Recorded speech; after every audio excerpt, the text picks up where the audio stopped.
बिस्मिल्लाहिर्रहमानिर्रहीम। अस्सलाम वालेकुम नाज़रीन, मैं हूं जावेद चौधरी। ख्वाजरात, आप हिंदुओं के जात पात के निज़ाम से वाकिफ हैं। हिंदू इंसान को 4 तबकों में तकसीम करते हैं। उनका पहला और मुकद्दस तरीन तबका ब्राह्मण कहलाता है।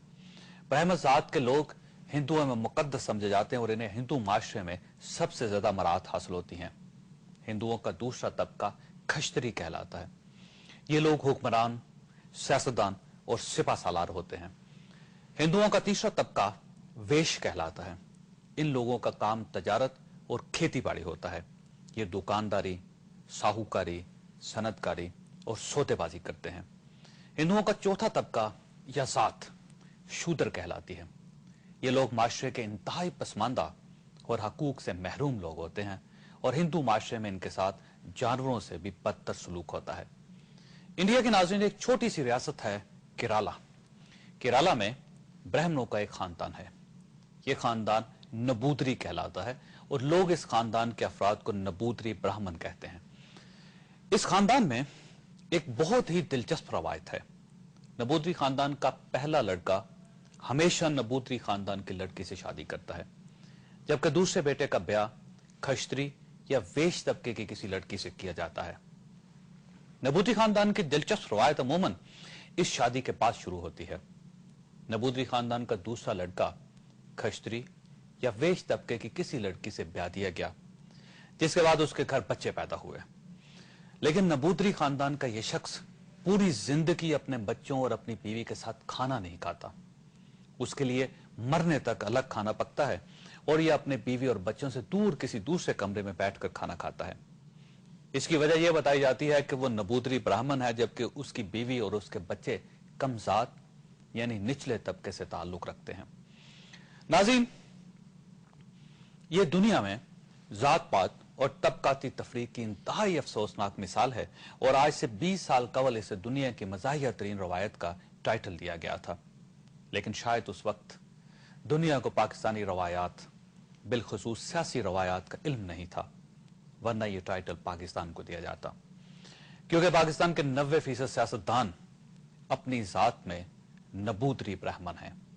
ये लोग केरला के ब्राह्मणों की तरह आवाम से वोट लेते हैं, आवाम से वादे करते हैं, उन्हें आजाद अदलिया, रोजगार, मेरिट, कानून, आइन और इंसाफ के ख्वाब दिखाते हैं।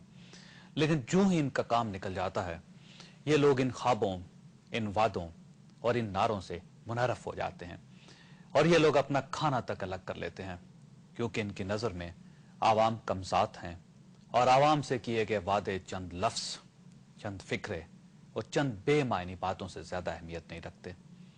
इस मुल्क का नाज़रीन सबसे बड़ा अलमिया यह है कि सियासतदान वादे और नारे तो लगाते हैं।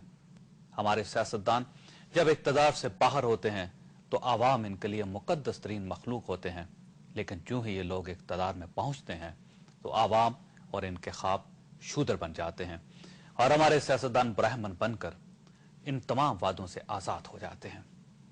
नाज़रीन, मैं दिल से यह समझता हूं कि अगर हमारे सियासतदान सिर्फ आवाम की राय का एहतराम सीख लें, ये अपने लफ्जों, वादों और दावों पर अमल दरामद कर लें और ये अपने लफ्जों की पासदारी कर लें, तो पाकिस्तान में जमहूरियत का सूरज कभी गुरूब ना हो, लोग कभी इनके जाने पर मिठाइयां तकसीम ना करें और आवाम, सियासतदान और फौज के दरमियान दीवार बनकर खड़े हो जाएं। खादिम साहब, आज के दिन इस्लामाबाद में अदलिया बहाली कॉन्फ्रेंस हुई, जिसमें वकला ने लॉन्ग मार्च और धरने का शेड्यूल जारी कर दिया। इस कॉन्फ्रेंस में फैसला हुआ कि लॉन्ग मार्च 12 मार्च को शुरू होगा, 16 मार्च को इस्लामाबाद पहुंचेगा और अदलिया की 2 नवंबर की पोजीशन पर बहाली तक धरना दिया जाएगा। क्या पोजीशन जमातें और वकला वाकई धरना दे सकेंगे और क्या इस धरने के नतीजे में अदलिया बहाल हो जाएगी? यह हमारा आज का पहला मौजू है, जबकि पाकिस्तान पीपल्स पार्टी और मुस्लिम लीग नून के दरमियान मफाहिमत का सिलसिला शुरू हो गया है। 2 दिन कबल वज़ीर आला बलोचिस्तान जनाब असलम रिसानी ने मियां शहबाज शरीफ से मुलाकात की। कल के दिन चंद गैर सियासी शख्सियात ने दोनों जमातों की क़यादत के साथ राब्ते किए, जबकि आज असफंदियार वली और मौलाना फजलुर रहमान ने मियां नवाज शरीफ के साथ मुलाकात की। क्या मफाहिमत का ये अमल मुकम्मल हो सकेगा? अगर हो सकेगा तो इसकी नोयत क्या होगी, और अगर नहीं होगा तो इसका नतीजा क्या निकलेगा।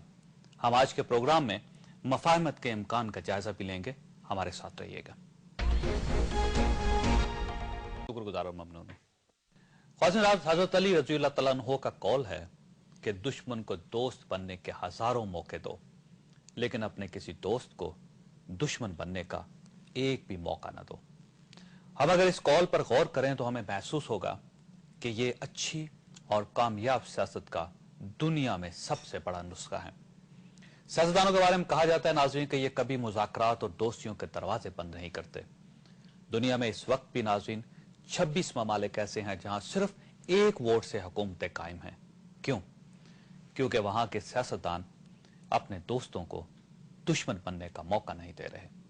सियासत नाज़रीन इस वक्त तक तामीरी रहती है और मुल्कों की तरक्की में मरकजी किरदार अदा करती रहती है जब तक वहां के सियासतदान दुश्मनों को दोस्त बनाते रहते हैं।